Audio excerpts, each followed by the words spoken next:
ಹೊಸು ಎಲ್ಲರಿಗೂ ನಮಸ್ಕಾರಗಳು. Welcome back to Sagar stories.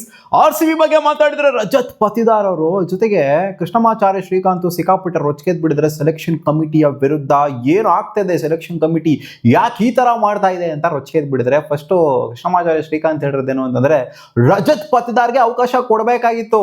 Rajat ಪತಿದಾರ್ಗೆ ಕೊಡಬೇಕು ಅವಕಾಶ ಟೀಮಲ್ಲಿ. ನೀವು ಏನಲ್ಲಿ ತಿಲಕ್ ವರ್ಮನ ಕರ್ಕೊಂಡ್ಬಂದ್ಬಿಟ್ಟು ಏನು ತಿಲಕ್ ವರ್ಮ ಆಡಿದ್ರೆ ಲಾಸ್ಟ್ ಸೀಸನ್ ಎಲ್ಲ ಸಖತ್ತಾಗಿ ರನ್ ನೋಡಿದ್ರೆ ಇಲ್ಲ ಅಂತಲ್ಲ, ಬಟ್ T20 ವರ್ಲ್ಡ್ ಕಪ್ ಅಲ್ಲಿ ಪರವಾಗಿಲ್ಲ ಸುಮಾರಾಗಿರುವಂತ ಪರ್ಫಾರ್ಮೆನ್ಸ್ ಬಂತು. ಜೊತೆಗೆ ಇಲ್ಲಿ IPL ಅಲ್ಲಿ ನೋಡಿ ಯಾವ ತರ ಆಡಿದ್ರು ಅಂತ ಏನು ಅಂತ ಪರ್ಫಾರ್ಮೆನ್ಸ್ ಏನು ಎಕ್ಸೈಟಿಂಗ್ ಪರ್ಫಾರ್ಮೆನ್ಸ್ ಏನು ತಿಲಕ್ ವರ್ಮ ಇಂದ ಬಂದಿಲ್ಲ. ಬಟ್ ರಜತ್ ಪತಿದಾರ್ ಕ್ಯಾಪ್ಟನ್ 2 ವರ್ಷ ಲೀಡ್ ಮಾಡ್ಕೊಂಡು 2 ವರ್ಷ ಸಾಗಾದಾಗ ರನ್ಸ್ ನ IPL ಅಲ್ಲಿ ಹೊಡೆದ್ಬಿಟ್ಟು ನೀವು IPL ನ ಏನಕ್ಕೆ ಮಾಡ್ತಾ ಇರೋದು? ಯಾರು ಚೆನ್ನಾಗಿ ಆಡ್ತಾ ಅವ್ರಿಗೆ ಅವಕಾಶ ಕೊಡೋದಿಕ್ಕೆ ಅಲ್ವಾ? 2 ಸಲ ಟ್ರೋಫಿ ಗೆಲ್ಸಿದ್ದಾರೆ, ಅವ್ರನ್ನ ಕರ್ಕೊಂಡ್ಬಿಟ್ಟು ವೈಸ್ ಕ್ಯಾಪ್ಟನ್ಸಿ ಕೊಡ್ಬೇಕಾ ನೀವು? ತಿಲಕ್ ವರ್ಮ ಅವರು ಯಾವ್ದು ಲೀಡೇ ಮಾಡಿಲ್ಲ ಅಲ್ಲಿ, ಅಂದ್ರೆ IPL ಟೀಮ್ ನಲ್ಲಿ ಲೀಡ್ ಮಾಡಿಲ್ಲ ಅಲ್ಲಿ ಯಾವ್ದು ಅವರು. ಅಲ್ಲಿ ಡೊಮೆಸ್ಟಿಕ್ ಅಲ್ಲಿ ಇಂಡಿಯಾ ಅದು ಇದೆಲ್ಲ ಲೀಡ್ ಮಾಡ್ಕೊಂಡಿರ್ಬೋದು, ಬಟ್ ಇಂಥ ಒಂದು ಸ್ಟ್ಯಾಂಡರ್ಡ್ಸ್ T20 ಸರ್ಕ್ಯೂಟ್ ಅಂತ ಬಂದಾಗ ಬಿಗ್ ಸ್ಟ್ಯಾಂಡರ್ಡ್ಸ್ ಅಲ್ಲಿ ಅವ್ರೇನು ಲೀಡ್ ಮಾಡಿಲ್ಲ. ಅವ್ರನ್ನ ಕರ್ಕೊಂಡ್ಬಂದ್ಬಿಟ್ಟು ವೈಸ್ ಕ್ಯಾಪ್ಟನ್ಸಿನ ಕೊಡ್ತೀರಾ ಅಂದ್ರೆ ಅಕ್ಸೆಪ್ಟೆಡ್ ಇಳಿಸ್ತೀರಾ, ಇವ್ರು ವೈಸ್ ಕ್ಯಾಪ್ಟನ್ಸಿನ ಕೊಡ್ತೀರಾ, ಏನ್ ಅರ್ಥ ಇದು? ಏನ್ ಮಾಡ್ತಾ ಇದ್ದೀರಾ ಸೆಲೆಕ್ಷನ್ ಕಮಿಟಿ ಅವರು ಹತ್ರ ಕ್ವೆಶನ್ ಮಾಡಿದರೆ. ಬಟ್ ಸೆಲೆಕ್ಷನ್ ಕಮಿಟಿ ಹೇಳ್ತಾರೆ ಗ್ರೌ ನಾವು ಮಾಡ್ತಿರೋದ್ರಲ್ಲೆಲ್ಲ ಸಕ್ಸಸ್ ಕಾಣ್ತಿದೆ ತಾನೆ. T20 ಸರ್ಕ್ಯೂಟ್ ಅಲ್ಲಿ ಸೀರೀಸ್ಗಳನ್ನ ಸೋಲ್ತಾ ಇದೀವಿ ನಾವು, ಇಲ್ಲ ತಾನೆ ಗೆಲ್ತಿದೀವಿ ತಾನೆ, ಟೂರ್ನಮೆಂಟ್ಸ್ ಗೆಲ್ತಿದೀವಿ ತಾನೆ. ಸೊ ರಿಸಲ್ಟ್ ಮಾತಾಡುತ್ತೆ, ನೀನೇನ್ ಜಾಸ್ತಿ ಮಾತಾಡಕ್ ಹೋಗ್ಬೇಡ, ಹರಾಕಣಕ್ ಹೋಗ್ಬೇಡ ಅಂತ. ಅಂಡ್ ಇನ್ನ ಒಂದು ಕ್ವೆಶನ್ ಕೂಡ ರೈಸ್ ಮಾಡಿರೋದೇನು ಅಂತಂದ್ರೆ ವಾಷಿಂಗ್ಟನ್ ಸುಂದರ್ ಟೀಮಲ್ಲೇ ಇರಬಾರ್ದು, ಅಲ್ಲಿ T20 ಟೀಮಲ್ಲೇ ಇರಬಾರ್ದು ವಾಷಿಂಗ್ಟನ್ ಸುಂದರ್. ಕರ್ಕೊಂಬರ್ಬೇಕಾಗಿರೋದು ಕೃಣಾಲ್ ಪಾಂಡ್ಯನ, one of the best allrounder, spinning allrounder ಯಾರು ಅಂದ್ರೆ ಅದು ಕೃಣಾಲ್ ಪಾಂಡ್ಯ, ವಾಷಿಂಗ್ಟನ್ ಸುಂದರ್ ಅಲ್ಲ.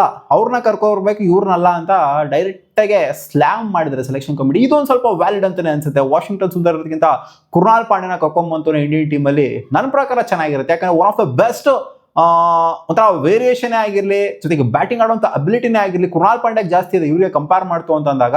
ಅಂಡ್ ಪ್ರೂವ್ ಕೂಡ ಮಾಡ್ತಾರೆ ಆ ಒಂದು ಆರ್ಡರ್ ಅಲ್ಲಿ, ಫಿನಿಶಿಂಗ್ ರೋಲ್ ಅಲ್ಲಿ ಸಖತ್ತಾಗಿ ನಿಭಾಯಿಸುವಂತ ಅಬಿಲಿಟಿ ಇದೆ, ಅಜಿಲಿಟಿ ಇದೆ, ಎಲ್ಲಾನು ಕೂಡ ಇದೆ. ಸೊ ಇದೊಂದು ಸ್ವಲ್ಪ ಸೆನ್ಸ್ ಮಾಡುತ್ತೆ. ರಜತ್ ಪತಿದಾರ್ ಅವರ ಒಂದು ವೈಸ್ ಕ್ಯಾಪ್ಟನ್ಸಿ ಕೊಡಬೇಕು ಅಂತ ಅನ್ಕೊಂಡಿದ್ರಲ್ಲ, ತಿಲಕ್ ವರ್ಮನ ಈಚೆ ಹಾಕ್ಬಿಟ್ಟು ಇವ್ರನ್ನ ಕರ್ಕೊಂಡ್ಬಿಟ್ಟು ಕೊಡಬೇಕು ಅಂತ. ಸೊ ಇದು ಅಷ್ಟರ ಮಟ್ಟಿಗೆ ಸೆನ್ಸ್ ಮಾಡದೇ ಇರ್ಬೋದು. ಬಟ್ ಇವರು ಕೃಣಾಲ್ ಪಾಂಡ್ಯ ಆಡ್ತಿರೋಂಥ ರೀತಿ ನೋಡ್ತಾರೋ, ಲಾಸ್ಟ್ ಸೈಕಲ್ ಆಡಿರೋ ರೀತಿ ನೋಡ್ತು ಅಂತಂದ್ರೆ ಇಂಡಿಯನ್ ಟೀಮಿಗೆ, ಸಾರಿ RCBಗೆ ಈ ಸೈಕಲ್ RCBಗೆ ಆಡೋದು ನೋಡ್ತು ಅಂದ್ರೆ ಖಂಡಿತ ಅವಕಾಶ ಮಾಡ್ಕೊಂಡು ಕೊಡಬೇಕಾಗಿತ್ತು. ವಾಷಿಂಗ್ಟನ್ ಸುಂದರ್ನ ಅವಶ್ಯಕತೆ ಏನು ಇರಲಿಲ್ಲ T20 ಸೈಡಲ್ಲಿ. ಬೇಕಾದ್ರೆ ಟೆಸ್ಟ್ ಎಲ್ಲ ಹಾಕೊಂಡಿದ್ರೆ ನಡೆಯೋದು ವಾಷಿಂಗ್ಟನ್ ಸುಂದರ್ನ. ಸೊ ಕೃಣಾಲ್ ಪಾಂಡ್ಯ ಮಿಸ್ ಆಗ್ತಾರೆ. ಸೊ ಒಂಥರ ಪಾರ್ಶಾಲಿಟಿ ನಡೀತಾ ಇದೆ, RCB ಪ್ಲೇಯರ್ಸ್ಗಳನ್ನ ನೆಗೆಟ್ ಮಾಡ್ತಾ ಇದ್ದಾರೆ ಅನ್ನೋ ಥರನೇ ಇವರು ಕೂಡ ಮಾತಾಡೋದು. ಇವಾಗ ಸೋಷಿಯಲ್ ಮೀಡಿಯಾದಲ್ಲಿ ಬಸ್ ಸ್ಟಾರ್ಟ್ ಆಗಿದೆಯಲ್ಲಪ್ಪ, RCB ಪ್ಲೇಯರ್ಸ್ಗಳನ್ನ ಪಿಕ್ ಮಾಡ್ತಿಲ್ಲ, ಸೆಲೆಕ್ಷನ್ ಕಮಿಟಿ ಅವ್ರು ಬೇಕು ಅಂತಾನೆ ಪಿಕ್ ಮಾಡ್ತಾ ಇಲ್ಲ ಅನ್ನೋ ಥರ. ಅದೇ ಥರ ಕೃಷ್ಣಮಾಚಾರ್ಯ ಶ್ರೀಕಾಂತ್ ಅವರು ಕೂಡ ಅವರ ಅಭಿಪ್ರಾಯನ ಪಟ್ಟಿದ್ದಾರೆ. ಕೃಣಾಲ್ ಪಾಂಡ್ಯ ಇರಬೇಕಾಗಿತ್ತು, ರಜತ್ ಪತಿದಾರ್ ಇರಬೇಕಾಗಿತ್ತು ಟೀಮಲ್ಲಿ. RCB ಪ್ಲೇಯರ್ಸ್ನ ಈಚೆ ಕಡೆ ಹಾಕ್ಬಿಟ್ಟಿದ್ದಾರೆ ಬೇಕು ಅಂತ.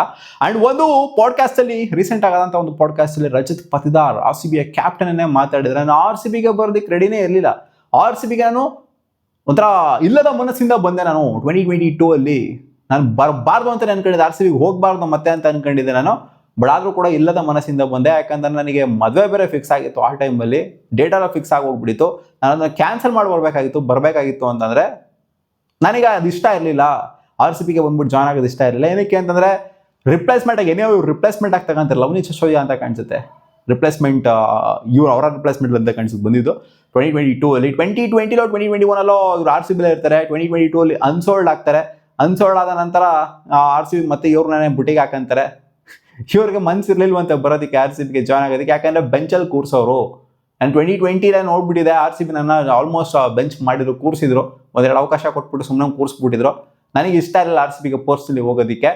ಬಟ್ ಆದರೂ ಕೂಡ ಬಂದೆ, ಇಲ್ಲದ ಮನಸ್ಸಿನಿಂದನೇ ಬಂದೆ. ಅಲ್ಲಿರೋರು ಕೂಡ ಹೇಳ್ತಾ ಇದ್ರು ನಿನಗೆ ಅವಕಾಶ ಎಲ್ಲ ಸಿಗಲ್ಲಮ್ಮ, ಏನಾದ್ರು ಇಂಜುರಿ ಆಯಿತು ಅಂತಂದರೆ ಮಾತ್ರ ನಿನಗೆ ಅವಕಾಶ ಸಿಗೋದು, ತಲೆ ಕೆಡಿಸ್ಕೊಳಕ್ಕೆ ಹೋಗ್ಬೇಡ, ಸಿಟ್ ಆ್ಯಂಡ್ ಚಿಲ್. ನನಗೆ ಸಿಟ್ ಆ್ಯಂಡ್ ಚಿಲ್ ಮಾಡುವಂಥ ನಾನು ಪ್ಲೇಯರ್ ಅಲ್ಲ.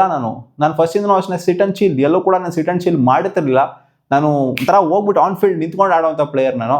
ಸೊ ನನಗೆ ಅದೊಂದು ಸ್ವಲ್ಪ ಇರ್ಸ್ಮುರ್ಸಾಗಿತ್ತು. ಹೋಗ್ಬಿಟ್ಟು ಸುಮ್ಮನೆ ಏನಕ್ಕಲ್ಲಿ ಮದುವೆಗಿದ್ವಿ ಎಲ್ಲ ಫಿಕ್ಸ್ ಆಗೈತೆ, ಸುಮ್ಮನೆ ಹೋಗ್ಬಿಟ್ಟು ಬೆಂಚಲ್ಲಿ ಕಾವು ಕೊಡೋದಕ್ಕಿಂತ ಎಲ್ಲ ಅದಂದ್ಕೊಂಡು ಮದುವೆಗಿದ್ವಿ ಹಾಕೊಂಡು ಆರಾಮಾಗಿ ಇರ್ಬೋದಲ್ಲ ಅನ್ನೋ ಥರ ನನಗೆ ಮೈಂಡ್ ಸೆಟ್ ಬಂತು. ಬಟ್ ಇಲ್ಲದ ಮನಸ್ಸಿನಿಂದನೇ ನಾನು ಬಂದ್ಬಿಟ್ಟೆ. ಹಂಗೂ ಏನೋ ಒಂದು ಚಾನ್ಸ್ ಸಿಗುತ್ತೆ, ಒಂದು ಆಪರ್ಚುನಿಟಿ ಸಿಗುತ್ತೆ, ಗ್ರ್ಯಾಬ್ ಮಾಡ್ಕೊಬೇಕು ಅಂತ ಇಲ್ಲದ ಮನಸ್ಸಿಂದ ಬಂದೆ. Rest is history. ಹೌದು ಆಲ್ರೆಡಿ ಲವನಿ ಸಿಸೋದಿಯಾ ಅವರ ರಿಪ್ಲೇಸ್ಮೆಂಟ್ ಆಗಿ ಬಂದರು. 2022 ಅಲ್ಲಿ ಇಂಜುರಿನೂ ಆಗುತ್ತೆ ಅಂಡ್ ಇವ್ರಿಗೆ ಚಾನ್ಸ್ ಕೂಡ ಸಿಗುತ್ತೆ. ಆ ಚಾನ್ಸ್ ಸಿಕ್ಕಾಗ 2022 ಅಲ್ಲಿ ಎಲ್ಗೋ ತಗೊಂಡು ಹೊರಟೋಗ್ಬಿಡ್ತಾರೆ. ಎಲಿಮಿನೇಟರ್ ಬಂದಂಥ ಸೆಂಚುರಿ ಯಾರು ಕೂಡ ಮರೆಯೋಂಗಿಲ್ಲ, ಸಾಕಾತ್ ಪರ್ಫಾರ್ಮೆನ್ಸ್ ಬರುತ್ತೆ. 2023 RCB ಅವ್ರನ್ನ ಮತ್ತೆ ರಿಟರ್ನ್ ಮಾಡ್ಕೊಂತಾರೆ ಇಂಜುರಿ ಆದ್ರೂ ಕೂಡ. 2024 ಅಲ್ಲಿ ಬಂದ್ಬಿಟ್ಟು ಸಾಕಾಗಿ ಪರ್ಫಾರ್ಮ್ ಮಾಡ್ತಾರೆ. ಅಂಡ್ 2025 ಅಲ್ಲಿ ಕ್ಯಾಪ್ಟನ್ ಹಾಕ್ತಾರೆ.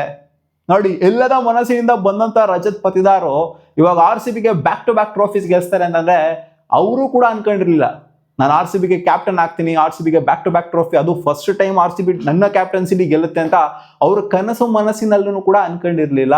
ಕೆಲವ್ರಿಗೆ ಇರುತ್ತೆ, ಇಲ್ಲ ನಾನು RCBಗೆ ಇವಾಗ ಏನಾದ್ರು RCB ಪಿಕ್ ಆದೆ ಅಂದರೆ RCB ಕ್ಯಾಪ್ಟನ್ ಆಗ್ಬೋದು ನಾನು, ಅದೇ ಫ್ಯಾಫ್ ಡು ಪ್ಲೇಸ್ ಪಿಕ್ ಆಗಿರೋ RCB ಕ್ಯಾಪ್ಟನ್ಸಿ ಸಿಗ್ಬೋದು ಅನ್ನೋ ಥರ ಎಕ್ಸ್ಪೆಕ್ಟೇಷನ್ ಇರ್ತಿತ್ತು. ಬಟ್ ಇವ್ರು ಎಲ್ಲಿಂದನೋ ಬಂದ್ಬಿಟ್ಟು RCB ಕ್ಯಾಪ್ಟನ್ಸಿನ ತಗೊಂಡು ಈ ತರ ಹಿಸ್ಟ್ರಿನ ಕ್ರಿಯೇಟ್ ಮಾಡೋದು ಒಂಥರ ಇಲ್ಲದ ಮನಸ್ಸಿಂದ ಬಂದ್ಬಿಟ್ಟು ಮಾಡಿದಾರಲ್ಲ. ಸೊ ಇದಕ್ಕೆ ಕ್ರೆಡಿಟ್ ಹೋಗ್ಲೇಬೇಕು ಗುರು.